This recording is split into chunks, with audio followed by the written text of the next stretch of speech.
आत्मवंदन friends, welcome Mundra. और आप सभी का पीएमसी गुजरात के इस प्लेटफॉर्म से बहुत स्वागत करती हूँ। आज जो हम ये इतनी सुंदर वर्कशॉप कर रहे हैं उसमें आप सभी ध्यानी मित्रों का, वर्कशॉप में आए हुए सभी मित्रों का बहुत बहुत स्वागत है। आप लोग हमारे साथ काफी टाइम से जुड़ रहे हैं। दो चक्रा के बारे में हमने जान लिया है और आज हमारा तीसरा चक्रा के बारे में है जो हमारा मणिपुर चक्रा से रिलेटेड है। तो उसके बारे में हम जानेंगे। पहले उसके पहले हम थोड़ा जान ले कि हमने अभी तक क्या जाना है ना। तो आप सभी का मैं स्वागत करते हुए अपने चर्चा को यहाँ बताती हूँ कि हम ये क्यों जान रहे हैं। हम ये जो भी कर रहे हैं ना, ये प्रैक्टिस जो चक्रा की प्रैक्टिस है वो हम शुरुआत में हमारा क्या होता है कि हम बीमारी को ठीक करने के लिए उसकी प्रैक्टिस करते हैं, या कि हम कैसे अपने आप को इस शरीर को स्वस्थ रख सकते हैं। और वो भी जरूरी है फ्रेंड्स। क्यों? क्योंकि अगर शरीर स्वस्थ रहेगा तो ही हम जो हमारी जो अंतिम लक्ष्य है, जो साधना का लक्ष्य है, हम उसको कर पाएंगे। तो हम जब दो चक्रा पे काम कर अभी तक हमने दो चक्रा पे काम किया, दो चक्रा को जाना। आज हमारा तीसरा है। बेसिकली हम ये अगर देखें तो क्या है, हमारी आत्मा एब्सोल्यूट है। एब्सोल्यूट है, निरपेक्ष है हमारी आत्मा। और जब वो प्रकृति के बंधनों से अटैच होती है, जब प्रकृति में वो प्रवेश करती है, आत्मा जब शरीर में प्रवेश करती है, तब वो बंधनों का कारण बन जाती है। तो जो हमारे तीनों लोअर चक्राज हैं वहां तक वो बंधन में रहती है, और वहां से जैसे ही हमारी चेतना आगे की तरफ विकसित होती है तो वो उस बंधन को तोड़ती हुई जो उसकी अपार शक्ति है उसकी तरफ बढ़ती है फ्रेंड्स। तो जो हमारे जो गुण है, तीन गुण है अगर देखा जाए तो, हमारे जो प्रकृति के जो गुण है, रजस सत्व, रजस एंड तमस, ये तीन गुणों में वो मतलब विभावित, तीन गुणों में वो अटैच हो जाती है जब तक वो लोअर चक्रा पे रहती है। सत्व गुण जब लास्ट में आता है, इन दोनों चक्रों को जब वो साथ लेती है तब वो सत्व गुण की तरफ बढ़ना शुरू करती है, जहां से अनाहत से शुरू होता है। तो ये उसमें क्या होता है, सबसे पहले अगर वो तमस गुण में है तो क्या होगा, तमस गुण में वो पूरी तरह से आत्मा प्रकृति के इन तमस गुण में वो पूरी तरह से बंध जाती है, मतलब सुस्त हो जाना, आलस्य आना, और उसकी जो व्यक्ति की जो गुणवत्ता होती है वो क्षीण हो जाती है। वो निष्क्रिय और आलसी गुण उसमें आ जाता है। लेकिन जब वो ऊपर, उससे ऊपर उठती है, जब क्रियाशीलता की तरफ बढ़ती है थोड़ा, और जब रजस की तरफ बढ़ती है, तो वो उससे उठ करके वो जब भावना उस बंधनों को मुक्त करती है और आगे की तरफ बढ़ती है, तो उसमें रजस क्रियाशीलता का गुण आता है फ्रेंड्स। और तमस से उठ करके वो क्रियाशीलता की तरफ बढ़ती है, और जब इसको भी वो अपनी चेतना से साधती है तो वो फिर सत्व की तरफ बढ़ती है, जो हमारे मतलब मणिपुर चक्र से ऊपर की स्थिति होती है। और यहाँ हमारा मेंटल प्लेन होता है मणिपुर चक्र में, जो हमारा मेंटल प्लेन हमें मतलब उससे हमारे अगर हम उस चेतना को विकसित करते हैं तो वो हमें हायर की तरफ ले जाता है। अगर हम वहां पर भी अपने उस लोअर इमोशन में ही पड़े रहते हैं, या प्रकृति के साथ ही अटैच रहते हैं, अटैच वाली भावना में रहते हैं, तो हम फिर लोअर चक्रा में ही गमन करते हैं। तो ये बेसिकली ये चक्रों की साधना कुंडलिनी साधना होती है फ्रेंड्स। हमारी कुंडलिनी कहाँ होती है, जो हमारे नीचे सरपेंटाइल, जो प्रतीकात्मक रूप में हमारे नीचे मूलाधार में स्थित होती है, जो हमारा पेरिनियम का सबसे नीचे का पार्ट है, पेरिनियम के पार्ट में स्थित होती है, स्पाइनल कॉर्ड के भीतर। तो वहां ये स्थित होती है, जो हमने पहले दिन भी आपको बताया गया था कि भाई ये वहां स्थित होती है। और ये जीवात्मा के रूप में विद्यमान रहती है वहां पे हमारी कुंडलिनी मूलाधार के स्थिति में। और वहां से ये फिर सभी चक्रास में होती हुई ऊपर चेतना के रूप में। तो बेसिकली कुंडली को शक्ति कहते हैं, जो नीचे सुप्त अवस्था में होती है, और जब ये ऊपर की तरफ बढ़ती है फ्रेंड्स, तो ये जैसे ऊपर की तरफ बढ़ती है, तो ये जब आज्ञा चक्र पर जाके वहां जो शिव का स्थान है, जो कल्याणकारक सूचक है, वहां जाके ये मिलती है, तो ये अपने पूरे फॉर्म में आ जाती है। और वहां से ये कुंडलिनी फिर आगे की तरफ सहस्त्रार पे उठती है, जब हम ब्रह्म का ज्ञान होता है। तो यहाँ आत्मा का ज्ञान और फिर ब्रह्म का ज्ञान होता है। तो आज हम सिर्फ शरीर के लेवल पे देखेंगे कि शरीर के लेवल पे ये क्या काम करती है।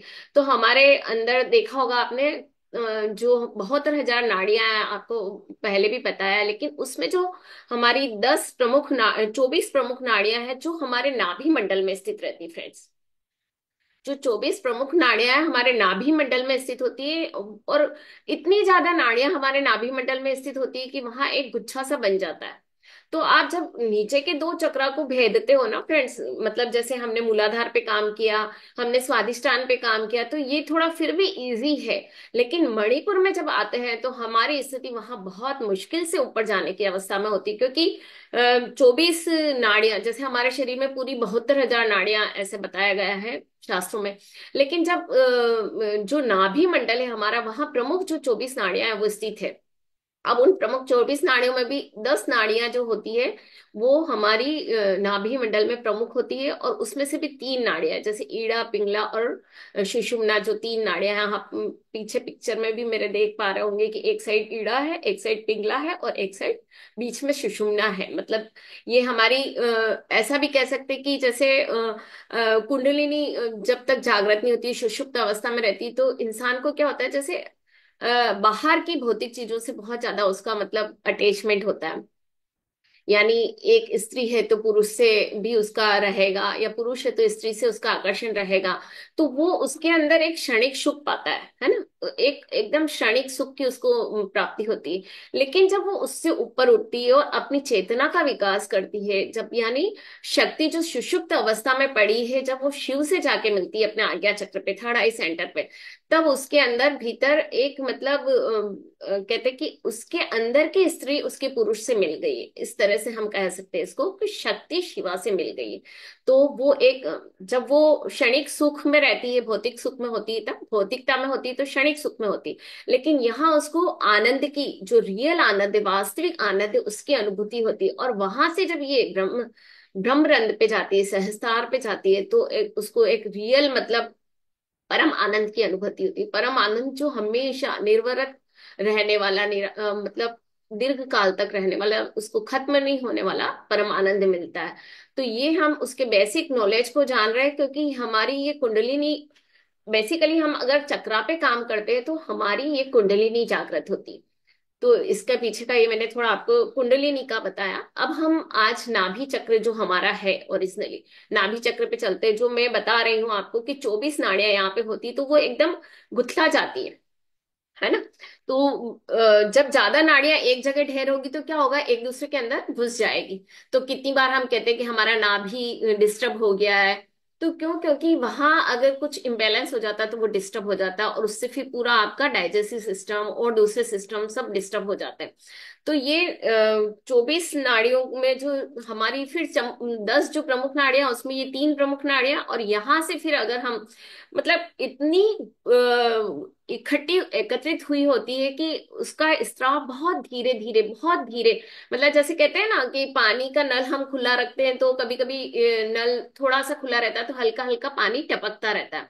तो वैसे ही यहाँ से नाभि मंडल से कुछ ऊर्जा का स्त्राव थोड़ी थोड़ी मात्रा में होता रहता है, जिससे हमें कभी अच्छा महसूस होता है। अनीता शर्मा ने हाथ रेस क्यों कर रखा है?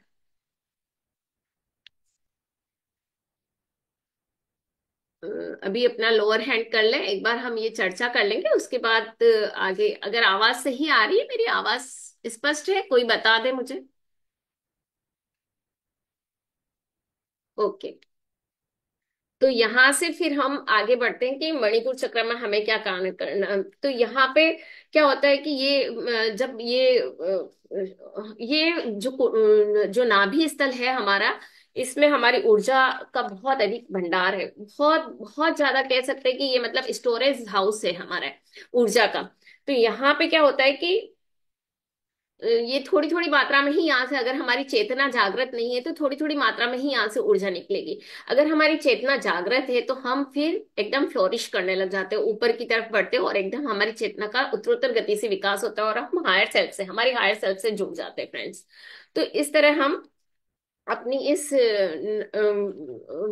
इस शक्ति को महसूस कर सकते हैं। अब ये नाड़ी मंडल जो है हमारा, नाड़ी मंडल की यानी या नाभि के यहाँ, ये नाभि से 6 इंच ऊपर थोड़ी सी होती है। और जो हमारा होलो पार्ट है, चेस्ट का जो होलो पार्ट है ना, वहां तक इसका स्थान रहता है फ्रेंड्स। तो और ये हमारे बेसिकली स्पाइनल कॉर्ड में होती है, जो सुषुम्ना नाड़ी है। सुषुम्ना में भी तीन और नाड़ियां होती है जो हमारी एक्टिवेट होती है, तो बहुत ही कमाल, जो मतलब ब्रह्म तक ले जाने का काम करती है। लेकिन उसका हम विषय आत्मज्ञान के समय, आत्मा की जब समझेंगे ना, तब कि इसकी स्थिति, मणिपुर की स्थिति आत्मा से क्या है, या इसकी हमारी ब्रह्म ज्ञान, ब्रह्म से क्या है इसकी स्थिति, संबंध क्या है, वो हम अगले दिन देखेंगे। तभी अभी आज हम शरीर के जब स्तर पे देख रहे हैं, तो यहाँ से हमारी ये जो नाड़ी मंडल है, इसमें ये कार्य कैसे करती है। तो यहाँ हमारे प्राण वायु जो है, हमारी ऊर्जा का जो स्रोत है, उससे ये काम करती है। तो प्राण वायु में क्या होता है, पांच मुख्य होती है, पांच गौण प्राण वायु होती है। अब अगर आप इस नाड़ी का देखेंगे ना, तो इसके योगिक स्कल्पचर में अगर पढ़ा जाए, तो योगियों ने, जो ऋषि मुनियों ने तपस्या करी और जो ध्यान में उन्होंने जाना, तो उसको देखा कि हमारे शरीर में ये जो भी चक्रराज है, उनको उन्होंने उपमा दी कमल पुष्प की। कमल पुष्प की उपमा दी। जो हमारा मूलाधार है, चार पुष्प की पंखुड़ियों वाला कमल है। फिर उसके बाद जो स्वादिष्टान आया, छह पंखुड़ियों वाला कमल है। और फिर उसके बाद ये आज जब हम जिसको देख रहे हैं, नाभि चक्र, यानी मणिपुरी चक्र, मणि की तरह, ये हमारी 10 कमल की पत्तियों का स्थान है। यहाँ पे 10 पेटल्स रहती है। तो अब जैसे हमारी प्राणवायु क्या है, 10 प्राणवायु है ना, पांच मुख्य और पांच गौण है। अब मुख्य में कौन सी पांच वायु है, अपान, समान, उदान, प्राण और व्यान, ये पांच मुख्य है। तो ये कार्य कैसे करती है, जो अपान है हमारे निचले, हमारे नाभि से नीचे जो भी डाइजेस्टिव सिस्टम है, जो भी सब ऑर्गेन्स है, उन सबको ये बैलेंस करने का काम करती है। और समान हमारे डाइजेस्टिव सिस्टम है। डाइजेस्टिव सिस्टम से नीचे अपान रहती है, जो एक्सट्रीकेटरी सिस्टम का काम करती है, और मतलब हमारे कोई भी निष्कासित पदार्थ को बाहर निकालने में मदद करती है। और हमारे लोअर लेग्स, हमारे लेग्स के लोअर तक जाती है हमारे लिए, है ना। और फिर समान प्राणवायु क्या होती है, हमारे डाइजेस्टिव सिस्टम को फायर करने का काम। बेसिकली ये अग्नि है, अग्नि तत्व है। तो हमारे डाइजेस्टिव सिस्टम को फायर करने का काम करती है, ताकि हमारी जठराग्नि प्रज्वलित हो, और हम जो भी खाना खा रहे हैं, जो भी ऊर्जा हम ग्रहण कर रहे हैं, चाहे वो फाइव सेंसेस से हो, उसको वो सही दिशा देती है। अभी यहाँ पे अगर हम देखें कि जो हमारे डाइजेस्टिव सिस्टम में ये, और अभी हम इसको कंप्लीट करेंगे पहले। तो एक तीसरी होती है हमारी प्राणवायु, जो हमारे हृदय में स्थित होती है। तो वो क्या करती है, हमारे जीवन शक्ति को नियंत्रित करती है। और समान वायु हमारे पाचन शक्ति को नियंत्रित करती है। और अपान वायु हमारे शरीर के निचले भाग को जैसे स्थित करती है। और उदान वायु हमारे जो ये कंठ से लेकर के ऊपर के जो भी कार्य होते हैं, उनको संचालित करने का काम करती है। फिर व्राण क्या होती है, हमारे पूरे शरीर में जो वायु का आवागमन होता है, उसको नियंत्रित करती है। और जो दूसरी पांच गौण वायु है, उसमें देवदत्त आती है, जो हमारे सुनने की शक्ति को क्रियान्वित करती है। प्रकल है, जो हमारी जीभ की शक्ति, जीभ की शक्ति क्या है, हम जो निगलने का काम करती है ना, जीभ कुछ भी चीज को अपने अंदर निगलने का, तो वो जीभ की शक्ति को, और बोलने की शक्ति को। कूर्म वायु है, वो प्राण शक्ति, मतलब हमारी आंखों की गति को, आंखें इधर उधर हो रही है आपकी, ऊपर नीचे हो रही है, दाएं बाएं हो रही है, तो उसकी गति को नियंत्रित करती है। और नाग जो होती है, नाग वायु, वो हमारे आंसुओं को, आंसू के, आंसू और लार, हमारी जो लार, सलाइवा जो बनता है हमारे मुंह में, उसको और हमारे आंसुओं को नियंत्रित करती है। आप कभी इमोशनली होते हैं तो आंसू आ जाते हैं, या खुशी के भी आंसू आते हैं, या इस तरह से। और फिर धनंजय प्राणवायु धनंजय जो वायु है, वो हमारे हृदय की गति को नियंत्रित करने का काम करती है। तो इस तरह से ये 10 प्राण वायु है के रूप में, एक ऊर्जा एक ही है बेसिकली। जैसे हमारे घर में क्या होता है कि एक ऊर्जा आ रही है, लेकिन उसी से लाइट चल रही है, पंखा चल रहा है, फ्रिज चल रहा है, इस तरह से सब कार्य हो रहे हैं ना। तो वैसे ही हमारे ये 10 प्राणों में विभक्त होके 10 प्राणों से जो जो क्रिया कर सकती है, वो ये कार्य करती है। अब इसमें जो ये 10 वायु से ये हमारे नाभि मंडल को भी एक्टिवेट करने का काम करती है बेसिकली। नाभि मंडल जो बताया है, नाभि चक्र 10 कमल के पत्तों का। तो ये 10 कमल के पत्ते, जैसे जो हमारी आनंद मूर्ति माँ है, उनकी किताब में इन्होंने 10 कमल के पत्तों को इस तरह से व्याख्या की। और यही मणिपुर चक्र की जो वैदिक है, उसमें हमारे 10 पत्तों को, जैसे लज्जा से, ईर्ष्या से, विष्णुता से, सुषुप्त से, विषाद से, कषाय से, तृष्णा से, मोह से, घृणा से और भय से, इन सब से इनको वैदिक स्क्रिप्चर में माना है। तो इस तरह से ये दो तरह से हम इसको समझ सकते हैं। ठीक है फ्रेंड्स। तो अब ये हम देखेंगे ये बैलेंस और इम्बैलेंस और इस तरह से कैसे होती है। तो अगर हम देखेंगे तो इसका महत्व क्या है। तो ये जो हमारा मणिपुर चक्र है, भौतिक रूप से ये डाइजेस्टिव सिस्टम को कंट्रोल करता है, मानसिक रूप से ये पर्सनल पावर को कंट्रोल करता है, और भावनात्मक रूप से ये एक्सपांसिवनेस हमारे मतलब फैलाव को कंट्रोल मतलब फैलाव में मदद करता है, और आध्यात्मिक रूप से ये हमारे सभी विकास के पदार्थ को नियंत्रित करता है, गवर्न करता है, मतलब एक तरह से उनको संचालित करने का काम करता है। अब इसका महत्व ऊर्जात्मक रूप से हम अगर देखते हैं तो हमारे आत्मविश्वास, हमारी शक्ति, इच्छा शक्ति का ये केंद्र है। हमारा आत्मविश्वास इच्छा शक्ति का केंद्र है, और अगर ये असंतुलित होता है तो व्यक्ति का आत्मविश्वास डगमगा जाता है, उसको अपने ऊपर भी कॉन्फिडेंस नहीं रहता, और अपने आप को ये वीक महसूस करता है, सशक्त महसूस नहीं करता। और इसका भावनात्मक रूप से देखें, इमोशनली अगर देखें तो ये इमोशनली किसको नियंत्रण करती है, हमारी भावनाओं से प्रतिबंधित होती है, और हमारी मेंटल बॉडी, जो हमारी मेंटल बॉडी है उसको जो मनोमय कोश है वो यहाँ पे स्थित होता है फ्रेंड्स, और ये उसको नियंत्रित करने का काम करती है। तो अगर आप हार्ट से जुड़े हुए हैं तो आपको अच्छी सोच आएगी, अच्छे विचार आएंगे, आपका कॉन्फिडेंस लेवल अच्छा होगा। और अगर आप लोअर में ही पड़े हैं, आपने चेतना की विकास नहीं की है, तो फिर ये आपको नीचे की तरफ ले जाएगी इमोशनली, या फिर आपको इम्बैलेंस कैसे होता है वो उसमें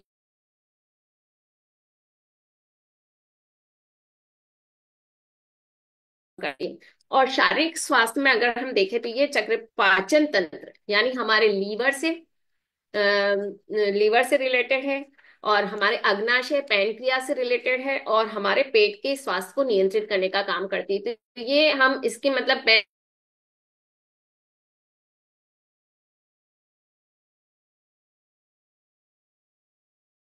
पॉइंट ऑफ भी देख रहे हैं बीमारी के रूप में हम इसको। और प्राण मतलब जो इसकी स्थिति है वो क्या है, प्राण और अपान के मध्य में है। हमारा नीचे जो है अपान वायु है और ऊपर है प्राण वायु, अंकल। हृदय स्थान पे, और उसके बीच की ये स्थिति है। तो ये क्या है, समान वायु, मतलब समान जो है प्राण वायु में देखते हैं तो वहां इसकी स्थिति मानते हैं। लेकिन ये दसों प्राणों को गवर्न करती है, ये एक बहुत बड़ी बात है, ये समझने वाली बात है। और फिर निम्न चक्रों से चेतना का संबंध जब स्थूल अनुभवों से होता है तब ये मणिपुर से गुजरती है और उच्च आदर्श और विचार विकसित करती है। ठीक है। ये जो हमारी जो कुंडलिनी शक्ति है, जब हम नीचे की तरफ से ऊपर की तरफ जाती है तो ये फिर हमारे अंदर विचार शक्ति को विकसित करती है। और ये बहुत बड़ा स्टोरेज हाउस है, और इस इसका दूसरा रूप क्या है, लक्ष्मी का निवास स्थान भी यहाँ माना जाता है। तो अगर आपके अंदर मनी को लेके रिलेटेड भी कोई अबेंडेंस की है या कोई प्रॉब्लम है तो वो भी इस शक्ति से गवर्न होता है फ्रेंड्स। और लक्ष्मी तो देखा जाए तो विष्णु की अर्धांगिनी है, तो वो सृजनात्मक शक्ति का भी काम करती है। और सृजनात्मक शक्ति का प्रतीक होने के साथ साथ अगर विष्णु की भार्या है तो उसको हम कहते हैं सृष्टि की संरक्षक भी है ये। तो इस रूप से हम इसको समझ सकते हैं। फिर अगर ये एक्टिवेट रहता है अगर चक्र, तो क्या होता है, एक्टिवेट होगा तो आपका डाइजेस्टिव सिस्टम स्ट्रांग होगा, आपको कोई बीमारी नहीं होगी, किसी तरह का रोग नहीं होगा, मतलब क्योंकि ये यहाँ तक स्ट्रांग है और एक्टिवेट है तो सब आपके जो भी आपके ऑर्गेन्स है वो सब बैलेंस रहते हैं और अपना काम सुचारू रूप से फंक्शन करते रहते हैं। और अगर आहार विहार आपका इत्यादि में भी अगर ये बैलेंस है तो आपके आहार विहार को भी इनडायरेक्ट वे में नियंत्रित कर देती है। मतलब अगर आपका आहार गलत आपने खा लिया तो भी आपकी सोच शक्ति आपको इसको इस तरह से डिवाइड होगी कि आपको वो रूल करेगी कि भाई आपने ये गलत आहार खाया है तो आपको सही करना है। तो अगर कोई नॉन वेजिटेरियन होता है तो वेजिटेरियन बन जाता है जब ये शक्ति जागृत होती है हमारी, और हमें अपने उन्नति की। और इम्बैलेंस होती तो क्या होगा, आप डोमिनेटिंग नेचर के हो जाओगे, डोमिनेटिंग कंट्रोलिंग करना किसी को भी अपनी ऑथोरिटी। अच्छा ये आप देख सकते हो, ठीक है, ये पीला पीला जो दिख रहा है ना इसमें वो सबसे नीचे ये जो बीच में एक सर्कल बना रखा है वो हमारा ये ग्रीन पार्ट है, अनाहत चक्र है, और उसके नीचे जो देख रहे हो आप वो मणिपुर चक्र है। येलो कलर का होता है।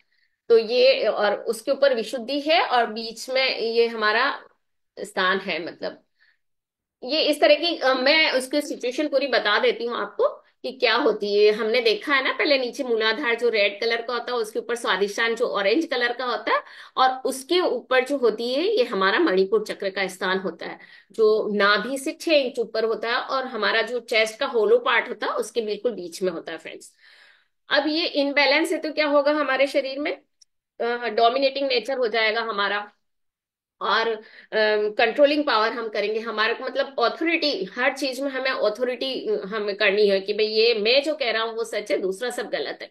इस तरह की ऑथोरिटी हमारे अंदर गवर्न करने लग जाती है, हम एरोगेंट हो जाते हैं, किसी की बात को हम ज्यादा महत्व नहीं देते, बहुत ज्यादा एरोगेंट हमारे में अंदर आ जाता है। हाइपर एक्टिव हो जाते हैं, जो बच्चे देखे ना हाइपर एक्टिव बच्चे होते हैं, तो वो बहुत सारे इस तरह से भी होते हैं, स्टबर्न होना, एगोस्टिक होना, और वर्कोहेलिक, बहुत ज्यादा आप वर्कोलिक हो जाओगे। काम काम काम, दिन भर आपको काम करना पसंद आएगा, और बस आप काम के बारे में ही सोचोगे रात दिन। जजमेंटल हो जाओगे, किसी को देखोगे तो उसमें जजमेंट करने लग जाओगे, अरे ये तो ऐसा है, वो वैसा है, वो वैसा है, इस तरह से इम्बेलेंस होने पर इसका काम होता है। तो ये इम्बेलेंस होता क्यों है, अगर हम इसको देखें ना, तो ये इम्बेलेंस क्यों होता है। ये इम्बेलेंस होता है फ्रेंड्स कि हम अगर बचपन से हमारे अंदर कोई हमने ट्रॉमा महसूस किया है, हमारे साथी से हमारी नाराजगी है, या हमारे भावनात्मक हमारे अंदर निराशा है, हम नकारात्मक विचारों से घिरे हुए हैं, और हम कंडीशनल प्यार करते हैं, जैसे बच्चे होते हैं ना, पेरेंट्स होते हैं, कभी अनकंडीशनल प्यार नहीं करते, वो कंडीशन लगा के प्यार करते हैं कि तुम ये करोगे तो मैं तुम्हें ये दूंगा। तो वो एक बचपन से जो आदत डेवलप होती है ना, वो मतलब कंडीशनल प्यार की, तो वो भी आपके अंदर अपर्याप्त मात्रा में आत्म अभिव्यक्ति को लाती है। फिर आपकी खराब जीवन शैली है, आप मतलब दिन भर वर्कोहोलिक हो, काम कर रहे हो दिन भर, और आपको खाने का, आहार विहार का जो एक सिस्टमेटिक बैलेंस वे में होना चाहिए वो नहीं है। या कभी किसी के साथ आपका सेक्सुअल एब्यूज हो गया है, सही व्यवहार और जिम्मेदारी की कमी है आपके अंदर, कुछ चीजें हम प्रारब्ध से भी लेके आते हैं, हमारे पास से भी लेके आते हैं, तो उससे भी हम इम्बेलेंस हो सकता है ये। और सेल्फ एस्टीम की भी कमी होती है यहाँ पे हमारे, जैसे I can do, I am not worthy, मैं कुछ काम का नहीं हूँ, मैं कुछ कर नहीं सकता हूँ, मेरे में परफेक्शन नहीं है। तो इन सब से ये इम्बेलेंस होती है, ऐसी सोच, अगर आपकी ऐसी सोच है, और ये सब कैसे होता है, बचपन से आपके बिलीफ सिस्टम, आपके पेरेंट्स के शब्दों से, आपके आसपास के एटमॉस्फेयर से, इन सब से हमारी ये चीजें इम्बेलेंस होती है। अब ये ज्यादा क्यों हो इम्बेलेंस में, और सबसे ज्यादा एक बड़ा रीजन है कि बचपन में आपके अंदर कोई इंफीरियर कॉम्प्लेक्स हो गया है तो भी ये इम्बेलेंस हो जाएगी। अगर आपको आपने इसमें देखा कि अगर आपको कोई जलसी है, किसी से द्वेष है, तो भी ये मतलब इसको दिखाती है। अगर हम एक यहाँ पे देखें तो एक लिमिटलेस के ऑथर है, मतलब एक मैं थोड़ा एग्जांपल दूंगी, एक लिमिटलेस के ऑथर थे जिम क्विक। तो उनको बचपन में चोट लग गई थी सिर पे, और उसके बाद उनका ब्रेन थोड़ा वीक हो गया था, उसमें क्या है कि उनको जल्दी याद नहीं रहता था, या पढ़ने में थोड़ी दिक्कत होती थी। सब उनको मतलब टॉर्चर करने लग गए थे कि स्कूल से भी, और बच्चे भी आसपास के, जैसे टीचर अगर करती तो बच्चे भी करने लग जाते हैं, फिर पेरेंट्स भी थोड़ा ध्यान नहीं दे पाते, और वो भी ऐसे ही बोलते कि हाँ तू तो वीक है, तू ऐसा है। लेकिन एक बार जब वो किसी के संपर्क में आए, अपने एक फ्रेंड के हायर सेकेंडरी के लेवल पे, तब उन्होंने उनके पिता से मिले, उन्होंने उनको पढ़ने के लिए बुक्स दी, और उन्होंने उनमें बहुत हिम्मत दिखाई, और उससे हमेशा बातचीत करते थे, तो वो धीरे धीरे फिर क्या हो गया, उनका माइंड डेवलप होने लगा, बुक्स पढ़ने से उनको याद रहने लगा, उनका कार्यशैली एकदम चेंज हो गई जीवन की, और आज वो बहुत बड़े ऑथर थे, लिमिटलेस बुक के फेमस ऑथर, और बहुत सारी उन्होंने माइंड पे किताबें लिखी।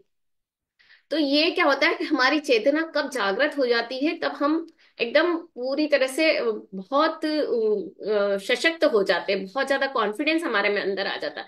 लेकिन बचपन में अगर आपको वही नेगेटिविटी बाद में भी, बड़े होने पर भी मिलती रहती है, तो फिर क्या होता है, आप इम्बेलेंस हो जाता है। और एरोगेंट में इगोइस्टिक का भी एक एग्जाम्पल, आपने अगर योगानंद की कथा योगी कथा मत पढ़ी हो, योगानंद स्वामी की, तो आपने देखा होगा कि एक बार योगानंद जी को भी ईगो आ गया था, बहुत ज्यादा ईगो पावर। अगर आप में बहुत ज्यादा ईगो पावर है ना, तो भी आपको वो नीचे की तरफ ले जाता है। तो एक उनकी ये कहानी है कि उनको है ना अपने गुरु पे भरोसा नहीं रहा है कि वो उनको वो उनको अध्यात्म में जाना था तो वो सिखाएंगे, ऐसा उनको भरोसा नहीं रहा। तो वो क्या हुआ, उनके प्रोफेसर जहाँ वो पढ़ते थे उन्होंने किसी का बताया, इस नाम बताया कि एक बाबा है जो हमेशा मतलब दिन रात जगते हैं और उनमें बहुत शक्ति है, अगर वो आपके ऊपर हाथ रख देंगे तो आपकी कुंडलिनी शक्ति जागृत हो जाएगी, ऐसा है।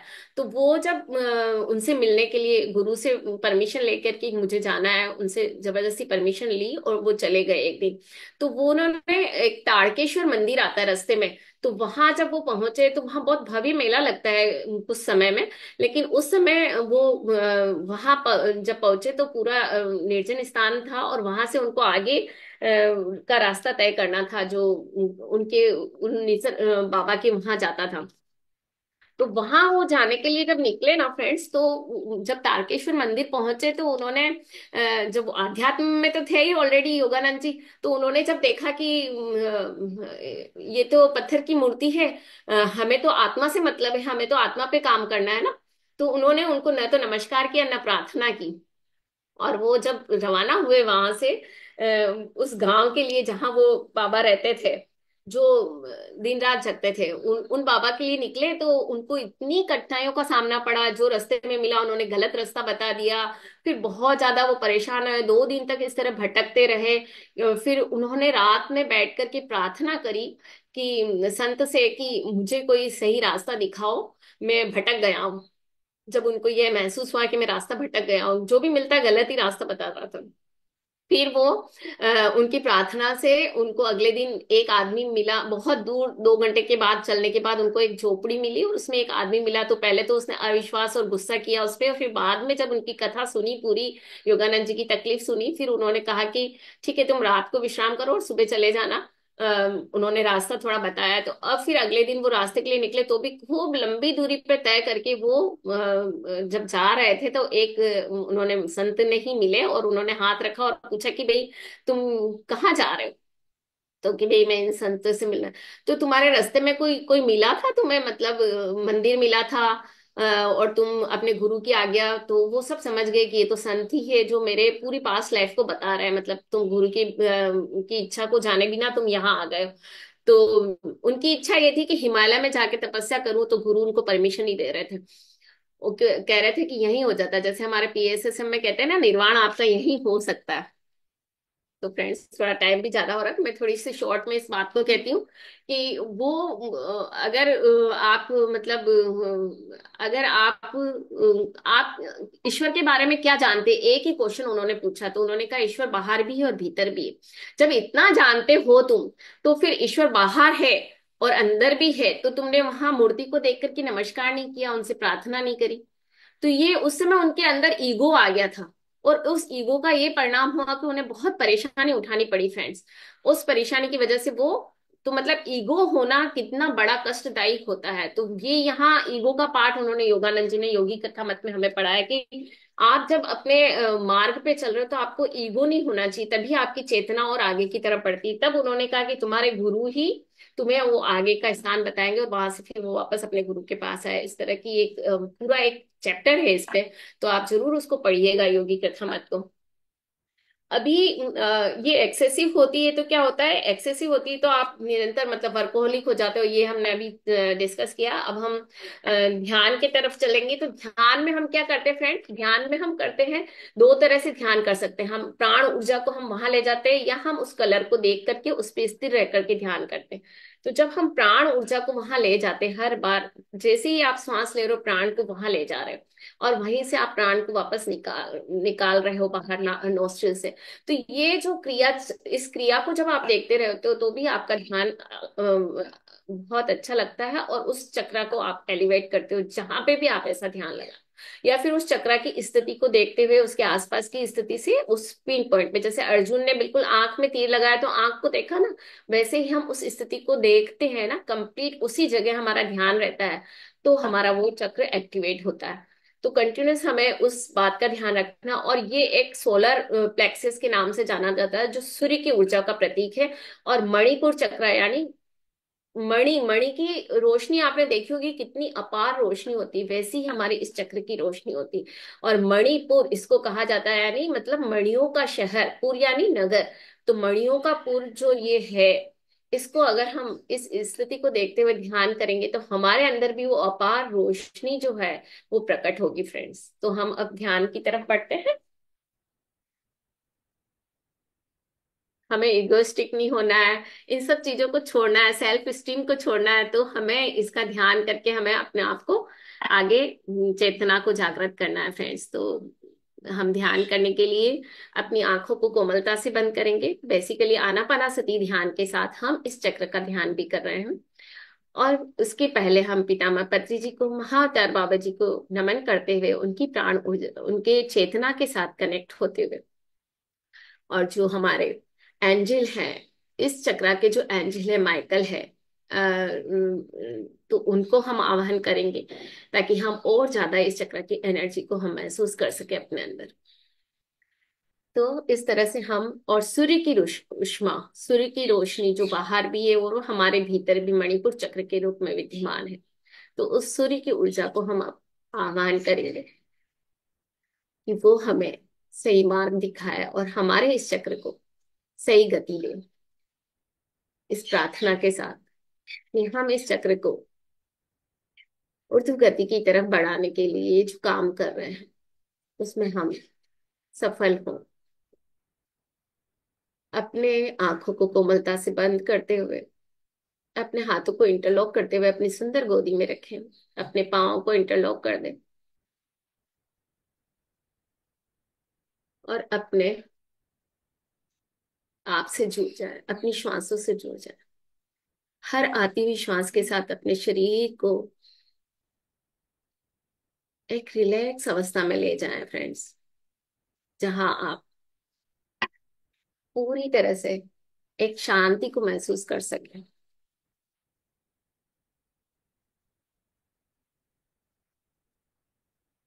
एक अपार शांति। आपके आसपास चाहे कुछ भी हलचल हो रही, कुछ भी ऊपर नीचे हो रहा है, कोई बोल रहा है, कुछ भी हो रहा है, वो आपको इफेक्ट ना करे। इस तरह की शांति को अपने अपने अंदर महसूस करें।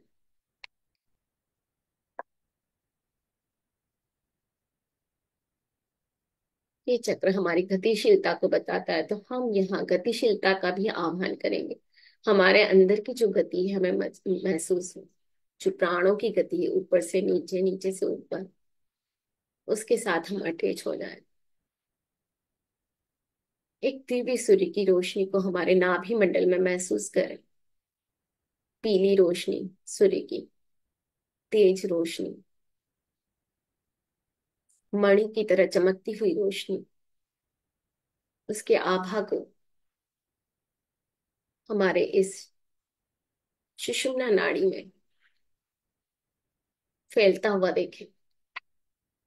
वहां से ये आपके सभी शरीर के अंगों में घूमती हुई, हर श्वास के साथ इसकी स्पार्कल को, इसकी चमक को, इसकी किरण को महसूस करें, जो हर जगह जा करके टच कर रही है, हर एक अंग को, हर एक चक्रा को। ये चक्र सबसे अटैच होता है, सबके साथ इसका संबंध होता है। हर चक्रा के साथ इसका एक अलग रूप से संबंध होता है। तो इसकी हर किरण, जैसे पानी में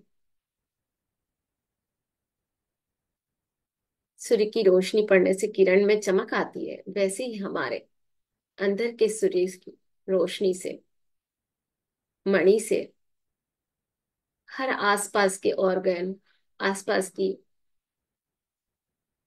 नाड़ियां चमक रही है। और जो भी उन नाड़ियों में ईगो के रूप में, या आपके सेल्फ स्टीम के रूप में, या कोई भी नेगेटिविटी के रूप में, या लोअर इमोशन के रूप में जो भी टॉक्सिन्स भरे हैं, वो सब इस की ऊर्जा की जो अग्नि प्रचलित हो रही है उसमें, वो अग्नि इन सब नेगेटिविटी को खींचती हुई आपकी धरती के नीचे कहीं पाताल में जहां लावा है, वहां ले जा रही, जहाँ ज्वालामुखी है वहां जाकर के ये नष्ट हो रही। जो भी आपके अंदर की नेगेटिविटी, हर एक,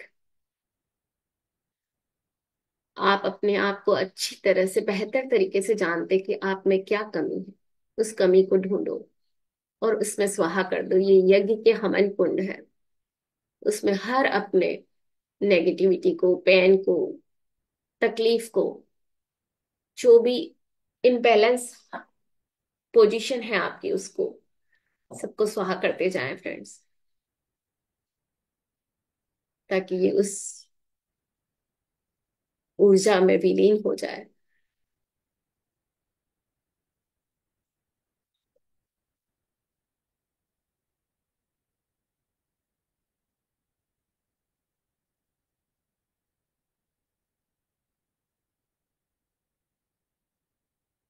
अपने अंदर की हर आती हुई श्वास और जाती हुई श्वास के साथ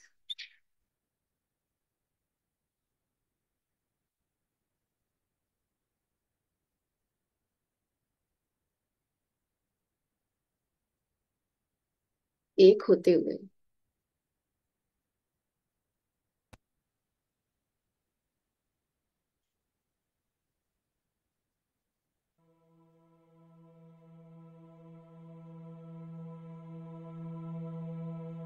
हर श्वास के साथ जुड़ते हुए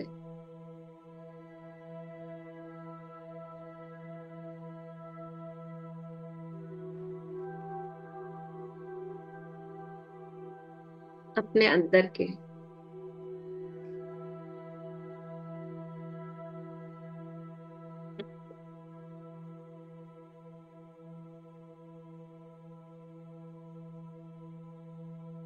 इस चक्रा की ऊर्जा को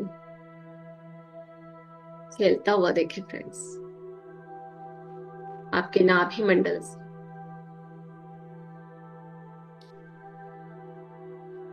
हर जगह ये व्याप्त होती जा रही है। इसकी हर किरण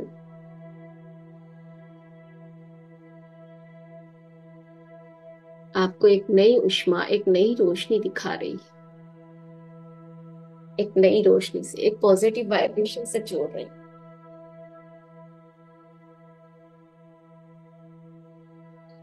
एक एक पेटल्स को देखे ध्यान से फ्रेंड्स, जो हमारे एक एक प्राण को संचारित कर रही हैं। आपके अंदर एक विस्तार होता जा रहा है श्वास के साथ। इसकी किरणें, इसकी स्पार्कल फैलती जा रही है आपके भीतर। एक अच्छी ऊष्मा फ्लो हो रही है, जो हमारे लाइफ को, पर्पस को इन्वॉक करने वाली,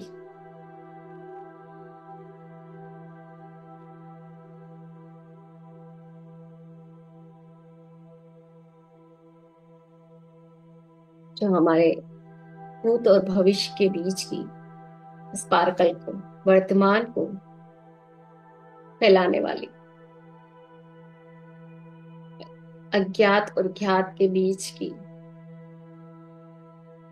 दूरियों को काटने वाली एक जोरदार ऊष्मा, मणि की भांति चमकती हुई ऊष्मा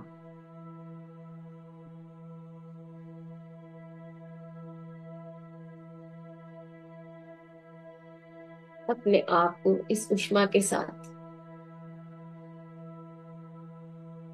नाचता हुआ, झूमता हुआ देखे फ्रेंड्स।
सुंदर म्यूजिक के साथ इसकी लय को देखें। उतार और चढ़ाव हर लय के साथ एक हो जाए फ्रेंड्स।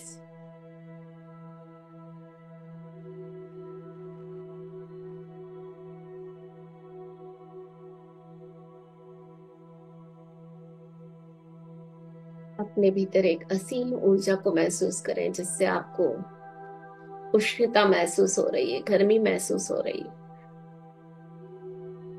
जो आपके सारे तनाव को पिघला रही है। एक ऐसी आनंद की गर्मी।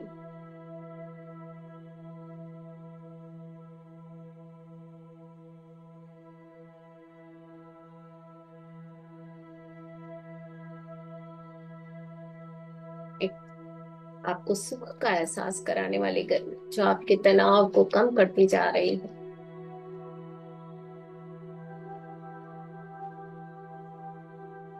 हम एक असीम यात्रा पे निकल पड़े हैं, जहां से हम अपने स्वयं को पुकारते हैं।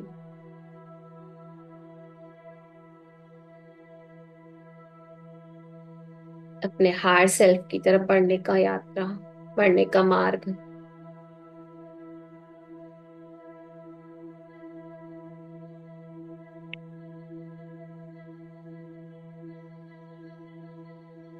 हमारी विल पावर ऊपर की ओर उठ रही है। हमारी विल पावर जागृत हो रही है, जो पूरी तरह से हमारे पर्पस ऑफ लाइफ से अटैच है। और इस उष्मा में जो भी हमारी विल पावर को डाउन करने वाली सोच है, वो सब नष्ट होती जा रही है।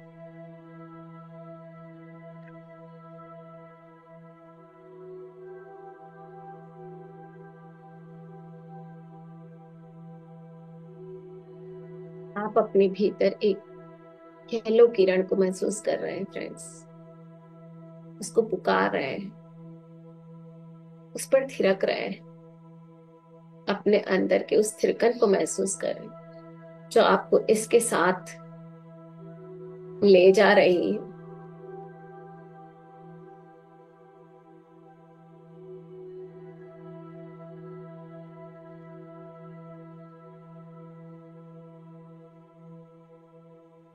हम अपने अंदर चलने वाली ज्वाला को देख रहे हैं फ्रेंड्स,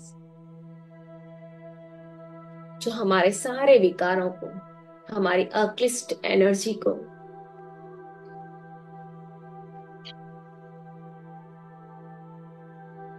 उजागर कर रही है और सारे विकारों और क्लिष्ट एनर्जी को खत्म कर रही है।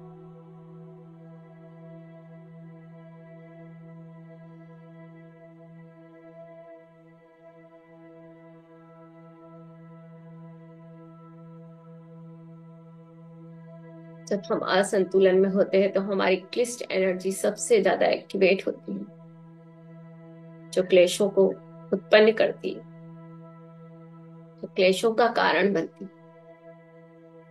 और इन क्लिष्ट से अक्लिष्ट एनर्जी की तरफ जाते हैं हम, तो यही एनर्जी हमारे अंदर रूपांतरण करती है। हमारे अंदर एक आत्मविश्वास पैदा करती है। हमारे ईगो को हमारे स्पिरिचुअलिटी के ले जाने की तरफ काम करती है।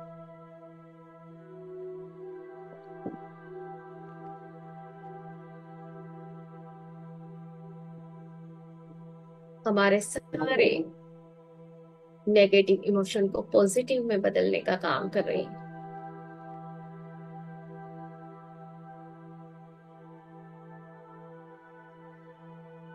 हर व्यक्ति के साथ एक स्पार्कल पोल होता है, एक लाइट की रोशनी वाला पोल और एक अंधेरे का पोल।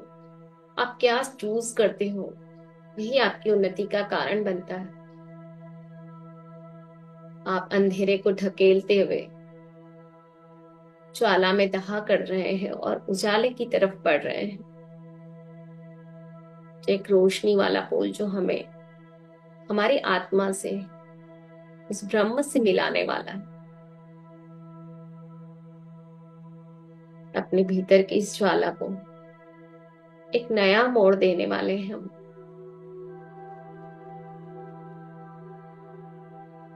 जो अभी तक सोई हुई पड़ी,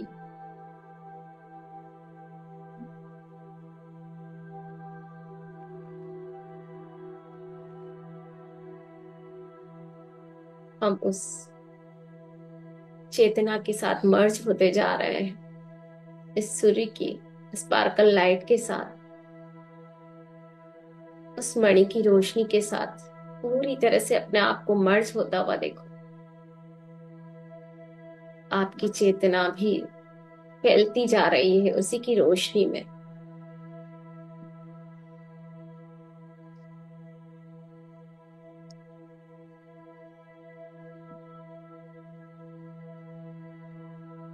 एक नए सृजन की तरफ, एक नए क्रिएशन की तरफ हम बढ़ रहे हैं।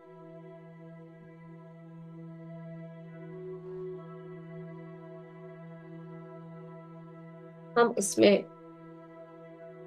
मर्ज होते हुए एक होते जा रहे हैं।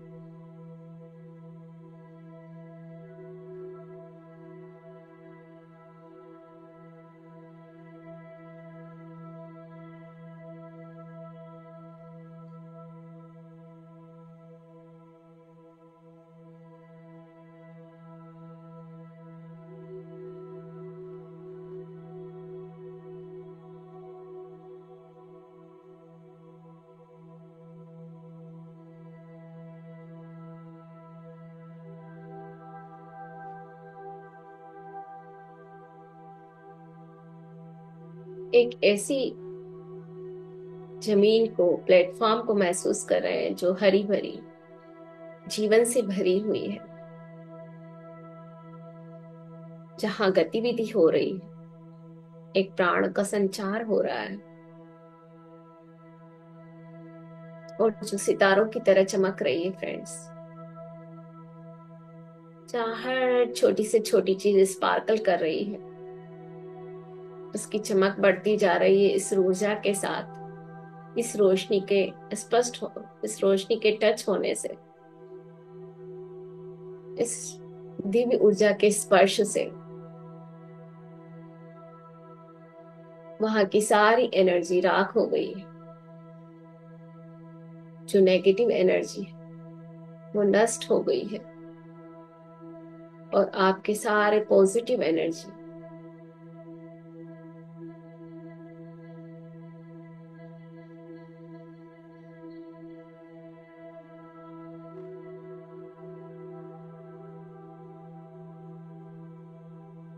अपने आप को झूमता हुआ, चमकता हुआ एक सितारे के रूप में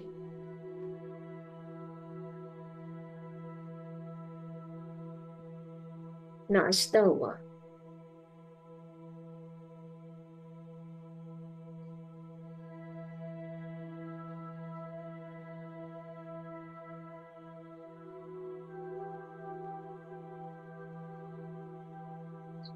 चारों तरफ सुंदर चिंगारियों को स्पार्कल होता हुआ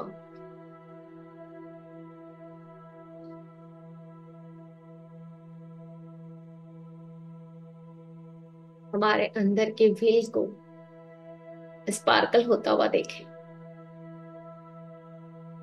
इच्छा शक्ति को जागृत होता हुआ देखें। जो हतोत्साहित हुआ पड़ा है उससे उत्साह से भरपूर देखें।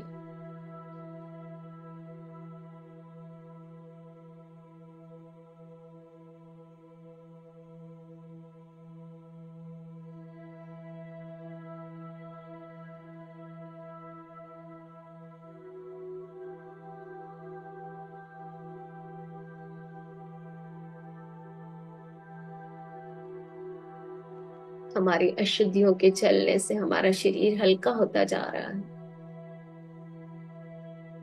अपने आप को एकदम हल्का होता हुआ महसूस करें, जिसकी चमक बहुत ज्यादा है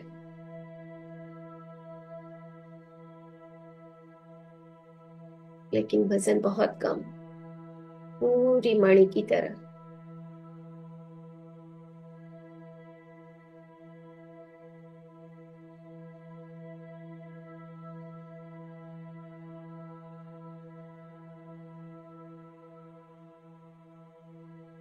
जो भी हमारे अंदर है बाहर है उस सबको बदलती हुई ये एनर्जी हमारे चारों तरफ स्पंदन कर रही है। ऊपर नीचे दाएं बाएं, पूरी तरह से गतिशील।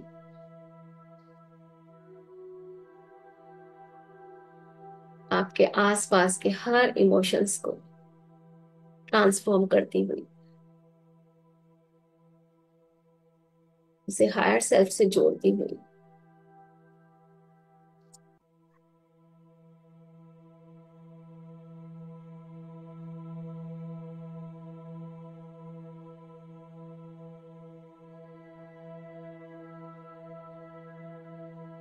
आपके पावर को इनहेंस करती हुई।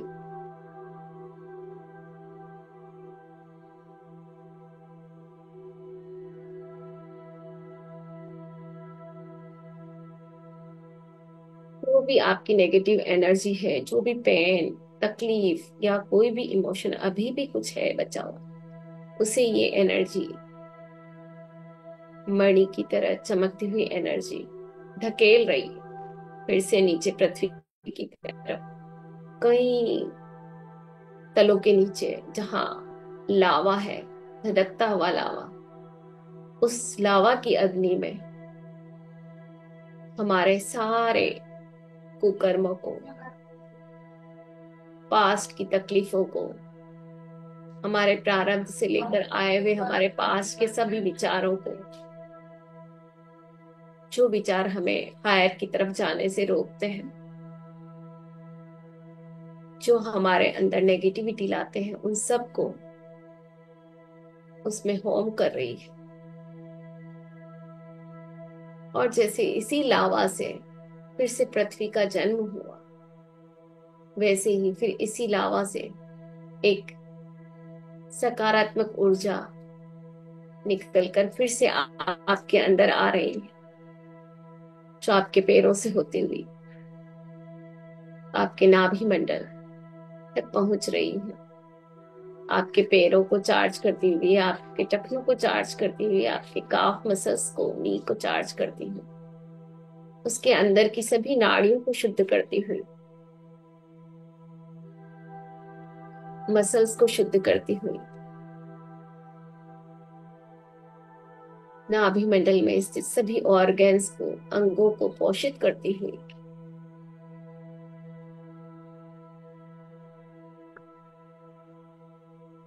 हाथों की, कंधों की मसल्स और नाड़ियों को पोषित करती हुई,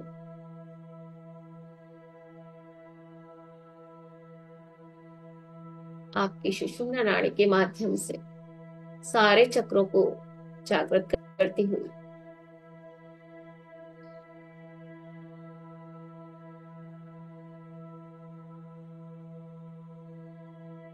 ये ऊर्जा इतनी पावरफुल है कि नीचे से लेकर के ऊपर के आपके 6 चक्रों पर काम करती है।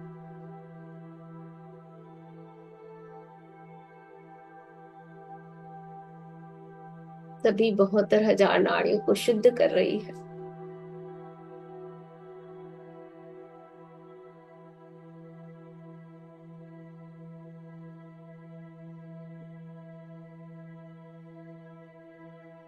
ये स्पार्कल को महसूस करें फ्रेंड्स अपने नाभि मंडल में।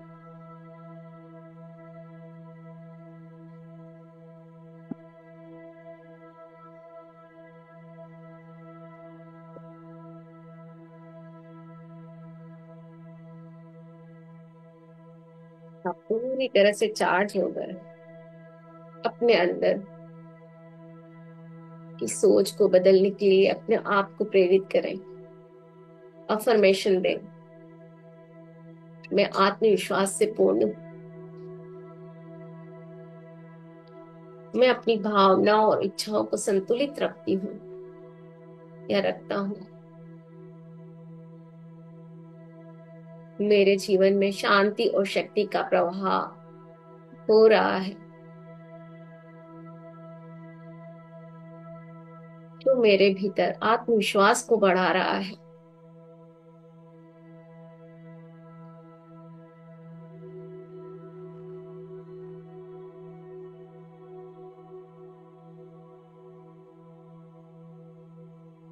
मैं अपने जीवन को एक नई दिशा देने में समर्थ हो रही हूँ।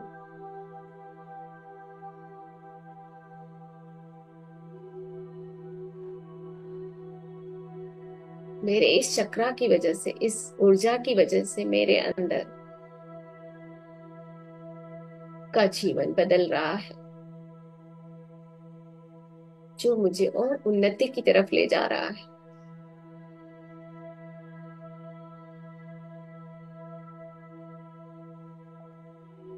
मैं अपने आप के भावनात्मक रिश्तों में सकारात्मकता को महसूस कर रही हूँ।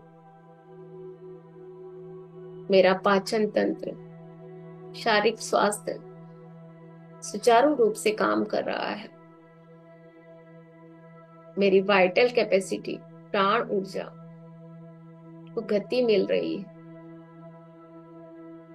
जो यहाँ भी कैद है नाभि मंडल में, वो अब धीरे धीरे ऊपर की तरफ उठ रही है।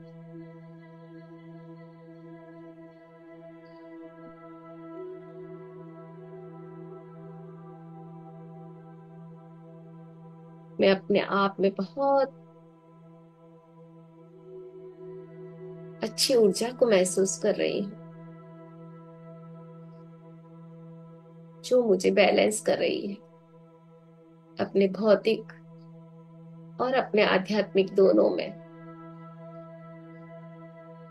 मैं दोनों तरफ, भौतिक आध्यात्मिक, हर जगह पर पूरी पॉजिटिविटी के साथ अपने आप को संतुलित कर रही हूँ, समभाव में आ रही हूँ या आ रहा हूँ।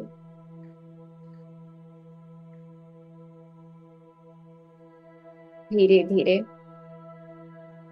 फिर से अपने प्राण ऊर्जा को अपने शरीर में महसूस करें। अपने नाभि मंडल को मणि की चमक तरह चमकता हुआ और शांत होता हुआ देखें। अब ये पूरी तरह से शांत होता जा रहा है। आपका शरीर, आपका मन, आपकी प्राण ऊर्जा पूरी तरह से क्रियान्वित हो गई है, पॉजिटिव चार्ज से क्रियान्वित हो गई है।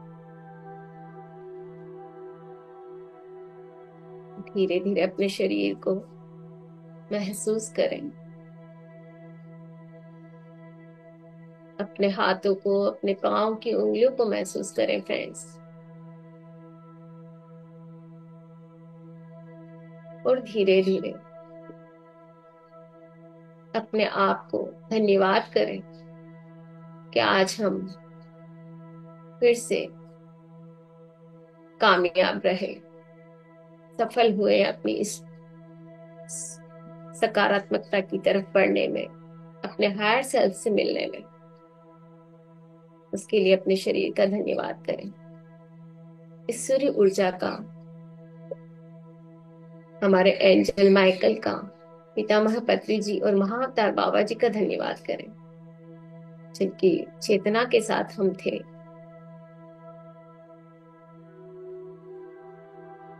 अपने इस ग्रुप का धन्यवाद करें, जिसकी मिली हुई ऊर्जा के साथ हम आगे की तरफ बढ़ रहे हैं।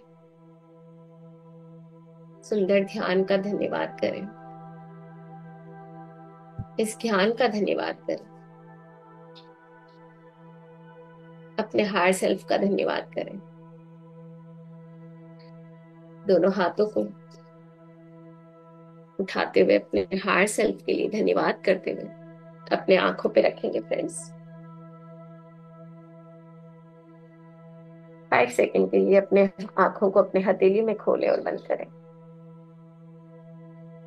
5, 4, 3, 2, 1।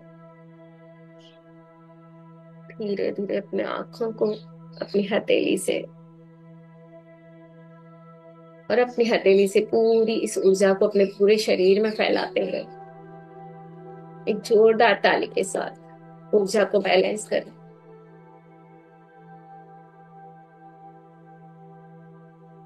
धीरे धीरे मुस्कुराते हुए अपनी हथेली को खोलेंगे फ्रेंड्स।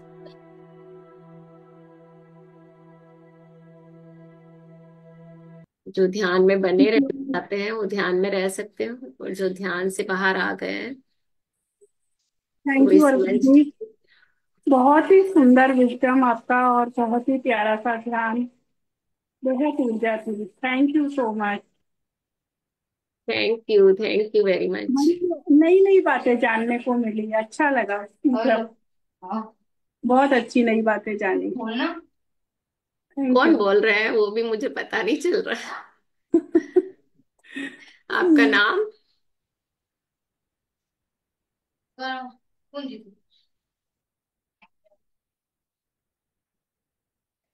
अपना नाम बताएंगे प्लीज, जो भी बात कर रहे हैं।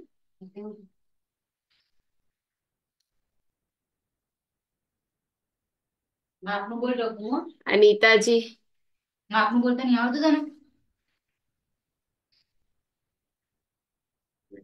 अनीता जी अपने आप को म्यूट करें, हाँ हाँ, बोलिए। नमस्ते मैडम। नमस्ते।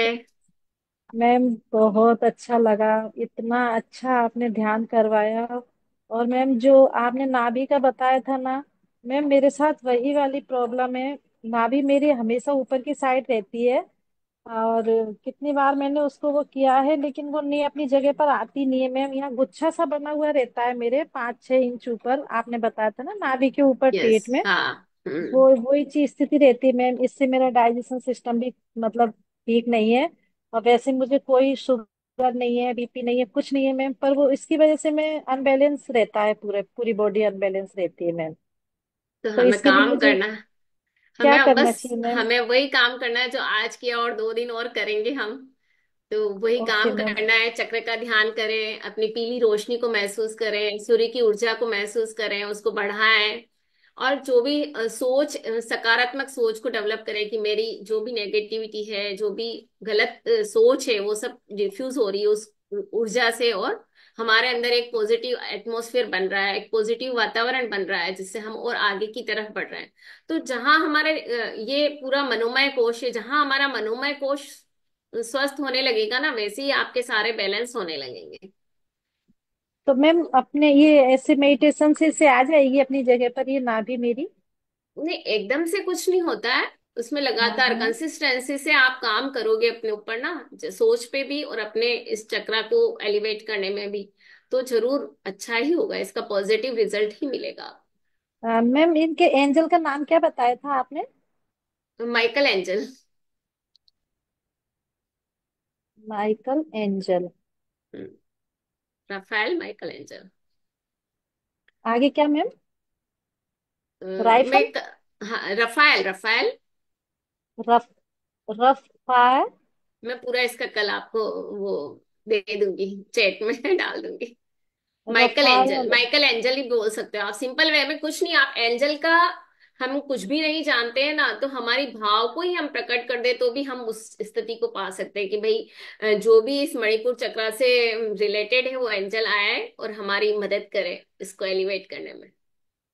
ओके मैम, मैं है ना, यही उसकी करूंगी ऊर्जा मैम। के अब तो साथ मैं हम दोनों उसकी तीनों ऊर्जा के साथ टाइमिंग हम इसी से मेडिटेशन करूंगी और इसी पे काम करूंगी मैम, तब मेरी देखो, जाके जो बैलेंस हमें होगी। पता है ना कि अगर हम कुछ नहीं जानते हैं तो हम सिर्फ ये भाव भी प्रकट कर देते हैं ना कि ईश्वर हमारे साथ है और हम सही दिशा में जा रहे हैं, तो भी आपकी दिशा सही हो जाएगी। तो ये हमेशा सोच को बदलने की जरूरत है। हम सोच मैम कैसे ये रखते हैं। सब ईश्वर ने ही किया है। मैंने एक वीडियो देखी थी महाराज जी की, तो उसमें बताया था कि ओम का ध्यान करना है सुबह 24 मिनट के लिए, और जहाँ अपने चैलेंज है ना उस जगह पे ध्यान ले जाना है। तो मैं थोड़े दिन से यही कर रही थी, और आज देखो भगवान ने आपसे मिलवा दिया और आज उसी पे काम हुआ है। तो मैं धन्यवाद दे रही हूँ भगवान को, बहुत बहुत धन्यवाद। सच में तो भगवान ही करते हैं ईश्वर मैम क्या ये। है, वो हम सब में व्याप्त है। जैसे अभी योगानंद जी का आपने संस्मरण सुना होगा ना, हर कण में हर पत्थर में ईश्वर है, लेकिन आप उसको भूल के मतलब हर इंसान में अगर ईश्वर अगर आप मान लोगे तो किसी से कोई लड़ाई झगड़ा ही नहीं रहेगा, वननेस में आ जाओगे। वो वननेस को अगर आप फील करने लगोगे ना तो धीरे धीरे सब कुछ शांत होता जाएगा। हम और सोल लेवल पे और उसको ब्रह्म लेवल पे कल और परसों के उसमें जानेंगे, डिजीज के लेवल पे भी जानेंगे कि कैसे हम उसको और अच्छे से एलिवेट करें कि हम एकदम स्वस्थ रह सके, वो भी हम देखेंगे। तो आज मैंने बस इसका बेसिक रूप बताया कि बेसिक होता क्या है और कैसे हम उसको जागृत कर सकते हैं। और मैम आपने बताया ना कि पीछे स्पाइन में रहता है, तो मैम मुझे वहां कुछ, जहाँ नाभि रहती है ना, जहाँ मेरा गुच्छा बना हुआ है, उसके ठीक पीछे मेरे कुछ वाइब्रेट हो रहा था हल्का हल्का सा, हाँ जब तो मैं बस मेडिटेशन वहाँ में थी ना। एक्टिवेट हो रही थी, हाँ तो वो एक्टिवेट हो रही थी आपकी, वो वाइब्रेट हो रहा था वहाँ ऊर्जा।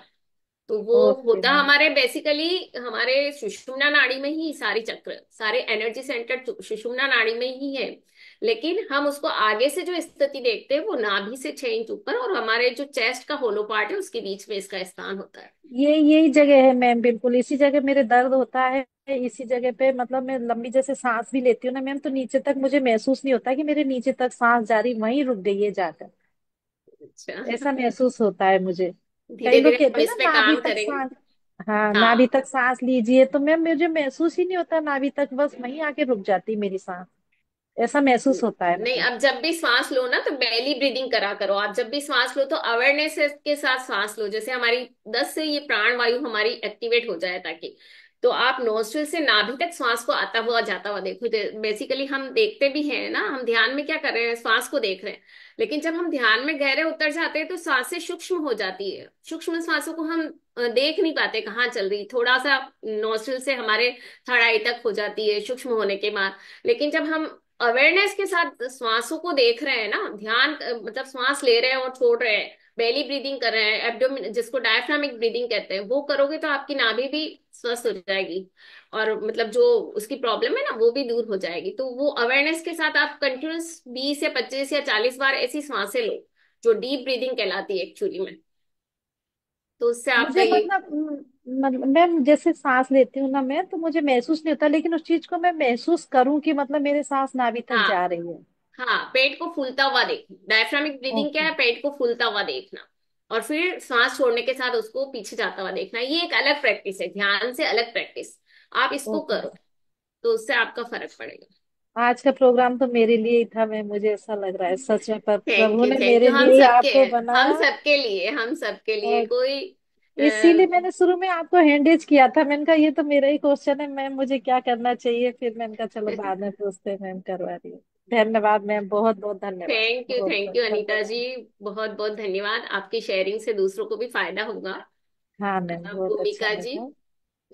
थैंक यू हाँ, मैम। भूमिका जी आप अपना अनम्यूट करें। हाँ जी, थैंक यू जी, बहुत अच्छा ध्यान का, थोड़ी देर करा हमने फिर भी बहुत अच्छा हुआ। इसका हाँ टाइमिंग थोड़ा बता दीजिए जिससे कि हम बिल्कुल एक्यूरेट टाइम पे जुड़ सकें। देखो, मतलब ध्यान का हाँ। कोई टाइम नहीं होता है। कौन सा ये जो यहाँ पे चल रहा है वर्कशॉप, उसका टाइमिंग पूछ रहे हैं आप? हाँ, ये ये जो 12 से अभी 1 होता है, ये 12 से 1 होता है। इसका अच्छा। आप जहां से जुड़े हो ना उसमें आया भी होगा। 12 से 1 मतलब इसका डेली नहीं, अभी आपका एक ये महीने। लिंक है मेरे पास, तो लिंक मैंने खोला तो मीटिंग चल रही थी तो मैंने ध्यान करा, अच्छा लगा मुझे। तभी मैंने कहा टाइम तो जरूर पूछ लूं ताकि इसमें और ज्यादा अच्छा से अच्छा। जुड़ कर और ज्यादा इसका लाभ ले सकूं। हाँ, ये 1 आवर का अभी 1 महीने तक चल रहा है फ्रेंड्स, जो 1 महीने तक आप जुड़े रहे इससे। अभी हमने 2 चक्रा के बारे में जाना, आज हम ये तीसरे चक्र पे हमने काम किया। 12 AM से 1 PM तक। हाँ, 12 से 1 तक ये चलता ठीक। है। ठीक है। ठीक है, तो डेली चल पहले, रहा है। हाँ डेली डेली अभी एक और महीने के लिए संडे वर्कशॉप चल संडे रही। संडे वगैरह की छुट्टी तो संडे नहीं भी है? चलेगा, संडे भी चलेगा, ये वर्कशॉप है ना इसलिए इसको संडे भी चालू रखेंगे हम। ठीक है, थैंक यू। ठीक है। और भी कोई फ्रेंड्स अपनी शेयरिंग करना चाहे, कोई क्वेश्चन हो तो हैंड रेज कर सकते हैं फ्रेंड्स।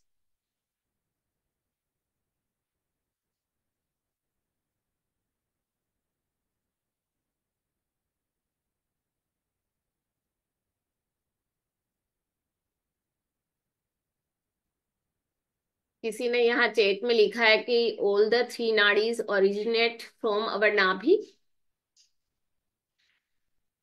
नहीं, बेसिकली 3 नाड़ी नाभि से होती है, लेकिन ये कुंडलिनी के वहां से इसका स्थान माना जाता है। जहां से शक्ति होती है। लेकिन ये हाँ, इसका ओरिजिन हमारा नाभि है।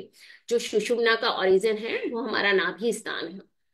तो ये ऊपर की तरफ जाती है वहां से। तो मतलब कुंडलिनी तो बेसिकली शक्ति जो है वो नीचे हमारे मूलाधार में होती है, बहुत कम इसकी दूरी होती है, तो इतना हम जज नहीं कर पाते कि ये वहां से है या वहां से है। नाभि में जन्म स्थान, जैसे विष्णु का नाभि से ऊपर की तरफ, ये हमारे हायर सेल्फ की तरफ ले जाने का एक रास्ता, द्वार है वहां का। तो वहां से जब हम अनाहत में आते हैं तो वहां से हमारी ये फिर चक्र एक्टिवेट होने लगते हैं और हम अपने हायर सेल्फ की तरफ बढ़ते हैं। तो ये वहां से हमारी उन्नति का द्वार है। तो बेसिकली इसको जन्म स्थान वहां कहा जाता है। निधि जी, हाँ, क्वेश्चन पूछिए अपना। आत्मवंदन मास्टर्स। आत्मवंदन। मैम ध्यान तो बहुत अच्छा रहा और बहुत अच्छा ध्यान लगा भी। अ, मुझे ये पूछना था मैम कि ये जो चक्रास हैं या फिर 72,000 नाड़ियों की बात होती है, तो ये तो फिजिकल नहीं होते हैं ना, ये सारे इमेजिनरी होते हैं। नहीं, इमेजनरी नहीं है, इमेजनरी कुछ भी नहीं है। ये हमारे योगिक साइंस में अगर आप पढ़ोगे ना, तो हमारे योगी जो बहुत ध्यान की उन्नत अवस्था में पहुंचे, उन्होंने इनको फील किया है, देखा है, तभी लिखा है कि इतनी स्थिति है, इतना 72,000 नाड़ियां हैं। बाकी कैसे 74 भी बोल सकते थे ना, कुछ और भी बोल सकते, लेकिन जो उस अवस्था में पहुंच गया, जिन्होंने ये जाना कि यहाँ है, आज सूर्य की दूरी यहाँ से पता कर सकी, उसकी लिखा अपने हनुमान चालीसा में आता है, जोजन भर पर भानु, सूर्य की ऊर्जा कहाँ, मतलब यहाँ से कितने दूरी तक वो है, वो भी उसका लिखा हुआ है किताबों में। तो ये ऋषियों ने जाना है, ऋषियों के द्वारा प्राप्त ज्ञान है ये, जो हमारे शास्त्रों में भी लिखा गया है। और बहुत सारे योग ऋषि या जो अभी उन्नत अवस्था में है, जो हमारे मास्टर्स, वो इसको जान पाए हैं। तो ये कोई ऐसा नहीं है कि मतलब इमेजनरी है, इमेजनरी नहीं है। लेकिन हम जब तक हम उस सोल लेवल पर नहीं पहुंचते, तब तक हमारे लिए इमेजनरी है। अच्छा। और मैम वैसे मतलब ये कौन से शरीर में होता है, ये सूक्ष्म शरीर में होता है या फिर? हाँ, ये जो चक्र होते हैं वो सूक्ष्म शरीर हमारे, मतलब सुषुम्ना नाड़ी को भी हम नहीं देख सकते। सिर्फ हम ईड़ा और पिंगला को जानते हैं। ईड़ा हमारी ये जो चंद्र नाड़ी है ना, जो लेफ्ट नोस्ट्रिल है, और पीड़ा हमारी, पिंगला हमारी सूर्य नाड़ी है, जो हमारी राइट नोस्ट्रिल है। तो उसको हम जानते हैं कि ईड़ा और पिंगला, और ये नीचे मूलाधार से घूमती हुई सर्पाकार होती हुई ऐसे लेफ्ट राइट होती हुई, दोनों नाड़ियां एक दूसरे के अंदर ऊपर आती है, और उसके बीच में हमारी सुषुम्ना चलती है, जैसा आपने पिक्चर में भी देखा होगा।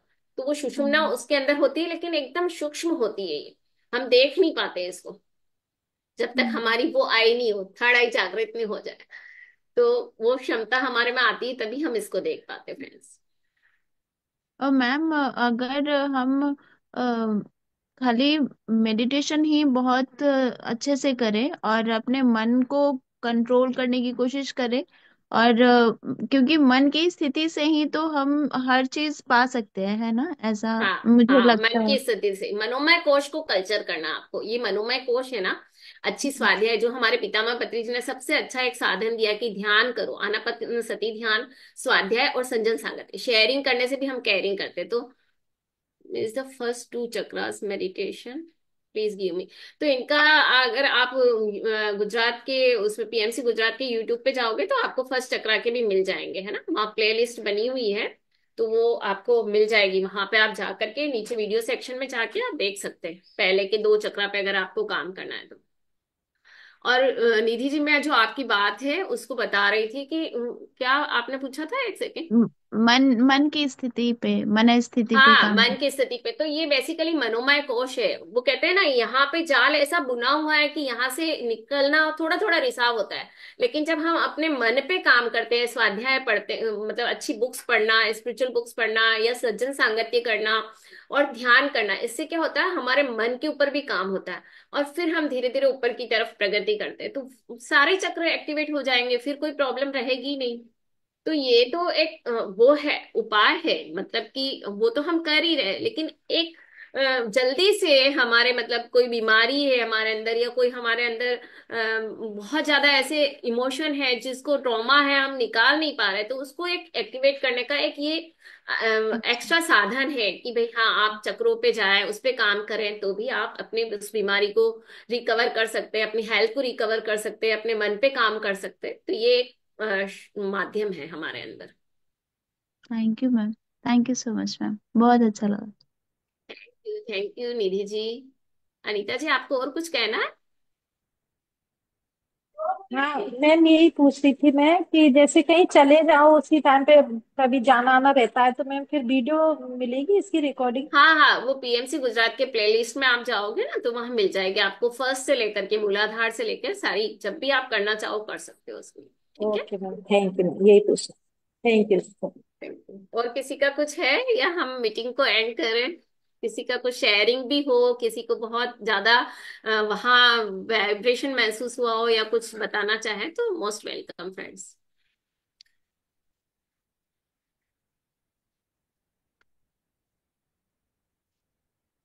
तो किसी का कुछ नहीं है तो हम फिर यहाँ मीटिंग को, अच्छा, वंदन रात, ओके,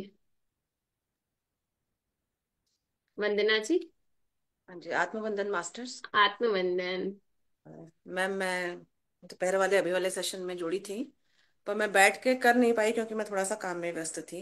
लेकिन मैम मैंने इंटेंट डाल दिया था कि मेरे team of light of masters जो हैं हायर सेल्फ के साथ में इस मेडिटेशन को फॉलो करें और वर्क करें मेरे ऊपर।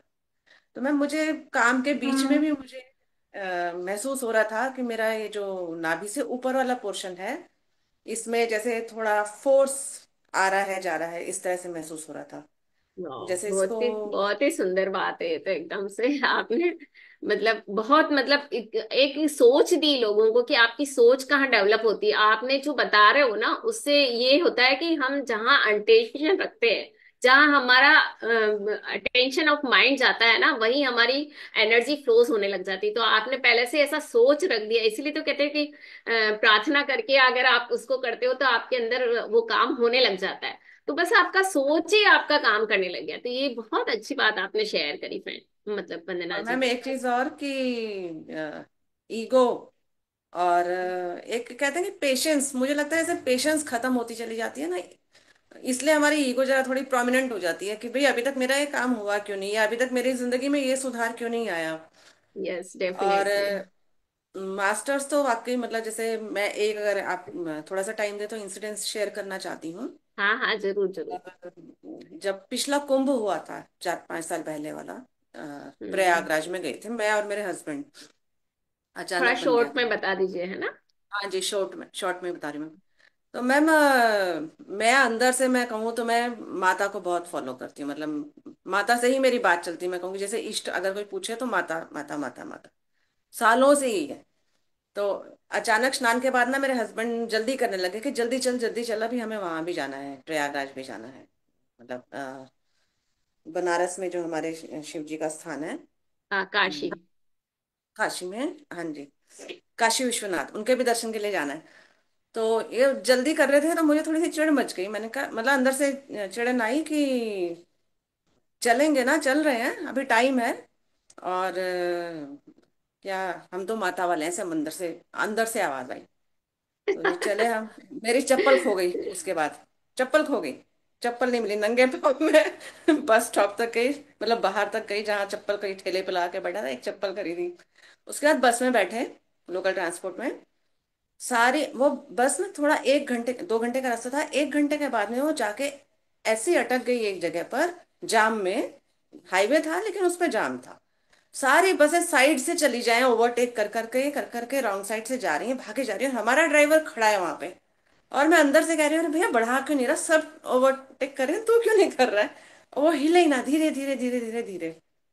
फिर मेरे को स्ट्राइक हुआ कि ये जो मैंने बात कही थी ना कि हम तो माता वाले हैं, तो उन्होंने कहा ठीक है, अटके रहो वहां पे, मत आओ, धीरे आना। और मैंने तो क्षमा मांगी, मैंने कहा बाबा क्षमा करना, मेरे मन से ऐसा निकला, आप दर्शन दो। और आप मानेंगे नहीं, तो पांच ये मिनट के हमेशा, बंदर हाँ, बस वाले ने ओवरटेक किया, और हमें टाइम से पहुंचा दिया वहां पर। मतलब ये तो ये बहुत ज्यादा, ये योगानंद जी की इस कथा से तो बहुत ज्यादा सीख मिलती है कि हमें ईगो कहीं नहीं रहना। हर इंसान में वो परमात्मा है, हर पत्थर में, कंकर में परमात्मा है। इसीलिए तो हमारे यहाँ पत्थर पूजे जाते हैं। लेकिन हाँ, हम कर्म कांड में नहीं जाते, हम पीएसएसएम को फॉलो करते हैं, अपने ध्यान को करते हैं, स्वाध्याय करते हैं, सज्जन संगति से हम हायर सेल्फ की तरफ बढ़ रहे हैं। लेकिन हमें किसी का अपमान भी नहीं करना, इतना इगोइस्टिक नहीं बनना है कि हम किसी को अपने से छोटा समझे। ये बहुत समझने वाली बात है। अच्छा मैम, एक चीज और पूछना चाह रही थी मैं। अगर हाँ। आपको क्योंकि मेरे को तो ज्ञान नहीं है, क्योंकि जैसे हम बचपन से चले आते हैं भगवान के स्वरूपों पर। और जैसे आप कह रहे हैं पत्थर में भगवान, कहा जाता है कि जहां आप कंसंट्रेट करें, अपनी चेतना को ले जाएं, एक जगह एकाग्र हुए, वहीं वो प्रकट हो जाती चेतना आपकी, हम्म। भगवान के रूप में हो चाहे किसी भी रूप में हो। तो अब जैसे ब्रह्म कुमारीज वाले कहते हैं कि ये सारे देवी देवता हमारे ही अंदर निवास करते हैं, हाँ और ये हाँ। हमारी ही चेतना के अलग अलग स्वरूप हैं। तो मुझे ये चीज समझ नहीं आती अभी हम, नहीं, ये है। और आप कैसे क्या फॉलो करना चाहिए ये नहीं आप समझ आ रहा। यौगिक यौगिक स्ट्रक्चर स्ट्रक्चर को पढ़ोगे ना, योगी हमारे जो शास्त्र को या ऐसे अध्ययन करोगे आप, थोड़ा अच्छे से अच्छी किताबों का, जो स्पिरिचुअल मास्टर्स ने लिखी तो वो बताएंगे। अभी ये हमारे जो 24 वसु हैं, वो क्या है, 24 नाड़ियां हैं जो हमारे अंदर जो नाभि स्थान पे है ना, इनकी उपमा दी गई है। और हमारे अंदर ही जो भी 72,000 नाड़ियां, ये सब हमारे मतलब कुछ कुछ जो कार्य कर रहे हैं, देवदत्त, अभी मैंने आपको नाम गिनाए थे ना, 10 प्राण के, देवदत्त, धनंजय, ये सब क्या है, सब देव है। और वो ये काम कर रहे हैं हमारे अंदर। तो ये मतलब वही है। आप देव किसको मान रहे हो, हमारे भीतर ही सब कुछ है। ये पूरा जो ब्रह्मांड हमें बाहर दिखाई दे रहा है वो हमारे भीतर है। लेकिन हम उसको कब जब जान पाते हैं, जब हम उसके लायक हो जाते हैं। तो वो एक है कि हम कैसे एनर्जी को परसीव करते हैं अपने अंदर। क्योंकि मैम मुझे एक बार ध्यान में आया था, मुझे मतलब सुनाई दिया था, जिनको मैं मानती हूँ, जिनके माथा टेकती थी, कि हमें तांत्रिक नहीं बनना, हमें भक्त बनना है। हम्म। मैं एक्चुअली उस टाइम पे मतलब ध्यान में भी नहीं कहूंगी, अचेतन में, जैसे हम बेड वगैरह पे सोते टाइम अपना यूट्यूब वगैरह देख रहे होते हैं, तो मैं एक रील देख रही थी जिसमें बता रहे थे कि किसी ने कहा था, वो थे रेकी मास्टर थी, उन्होंने कोई विधि बताई हुई थी शक्तियों को सिद्ध करने की।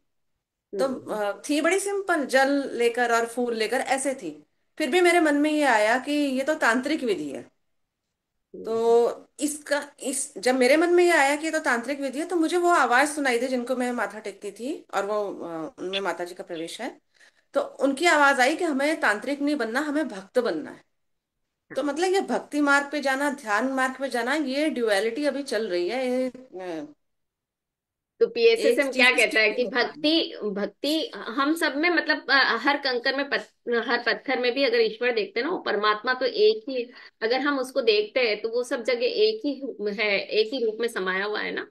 तो हम वननेस में अगर फील करते हैं तो फिर वो भक्ति भी हमारे से भक्ति मतलब क्या है, एक आंतरिक भक्ति। मीरा को कैसी भक्ति थी, मतलब उसको एक अरम अपने अंदर ईश्वर की चेतना महसूस होती थी, वो भक्ति कहलाती है। वो भक्ति नहीं जो हम कर्म कांड कर रहे हैं, हम ईश्वर को दूध से नहला रहे हैं या पूजा पाठ कर रहे हैं या ऐसे, मतलब जो वो भक्ति भक्ति नहीं है बेसिकली, सही से देखा जाए तो। जो अब अगर आप पितामह पत्री जी को, ब्रह्मर्षि पत्री जी को फॉलो करोगे ना, तो वो हर जगह उनके छोटे छोटे, सुनो, बहुत सीखने लायक है उनसे हमें, कि हमें कैसी, मैं भी करती थी भक्ति, मैं भी कर्म कांड में थी।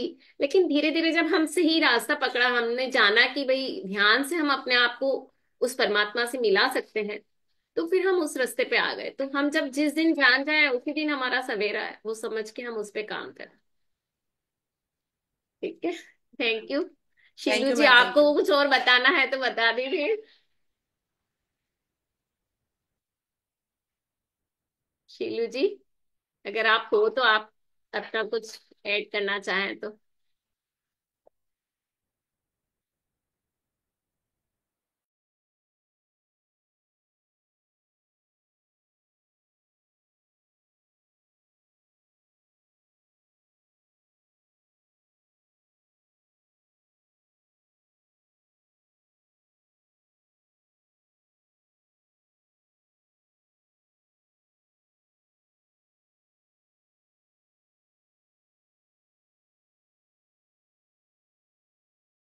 इस प्लेटफॉर्म का तहे दिल से मैं धन्यवाद करती हूँ जिन्होंने मुझे ये अपॉर्चुनिटी दी।